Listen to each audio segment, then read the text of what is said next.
Maligayang pagbabalik mga kasolid, paghahamon ni Casimiro kay Nonito Donaire Jr. Sinagot na laban na ikinasaga nitong si Mr. Masayuki Ito ng Treasure Boxing Promotion. Laban ng undefeated boxer na si Sam Goodman kontra dito kay Baka Espinosa. Panalo pero wasak si Goodman. Yan ang ating mga pag-uusapan mga kasolid, pero bago yan, pa-like, pa-share at pa-subscribe naman sa ating video para sa ating unang balita mga kasolid. Matapos nga ang kulang-kulang isang taon dahil naudot ang laban ni Goodman kontra dito kay Japanese Master Naoya Inoue. Napalaban na nga itong si Goodman kontra dito kay Baka Espinosa. Ito nga ang Mexican boxer na si Cesar Baka Espinosa ay may kapalang 19 wins, 1 loss at isang tabla. Samantalang itong si Sam Goodman 20 wins, 8 knockouts, still undefeated. Nakakuha nga nitong si Goodman ng panalo, pero kitang-kita natin mga kasolid, wasak na naman ang kilay nitong si Sam Goodman. Panoorin natin mga kasolid ang konting highlights ng bakbakang Espinosa kontra Goodman. Napakaganda ng depensa ng Australian undefeated boxer, kaya naman nakuha niya ang panalo via unanimous decision.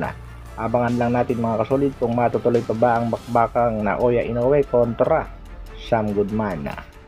Samantala, Masayuki Ito ng Treasure Boxing Promotion, ang dating promoter ng ating pambatong si Angas ng Pinas, kagad namang ikinasahan itong si Masayuki Ito ang laban ng isa pa nating pangbato. Yan nga ay si Donnie Ahas Nietes kontra sa Japanese boxer na si Jun Ikigawa.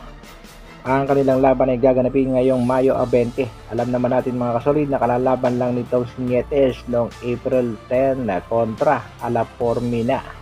Si Ahas Nietes sa kasalukuyan ay may karadang 44 wins, 23 knockouts, merong 2 talo. Si Ikagawa naman 7 wins, 2 knockouts, isang talo pa lamang. Kaya isang good luck kay kabayang Ahas Donnie Nietes sa kanyang nalalapit na laban. Sa kabilang balita naman mga kasolid, paghahamon ng kampo nitong si Casimiro kontra nga dito kay Nonito Donaire Jr. de Filipino Plaza.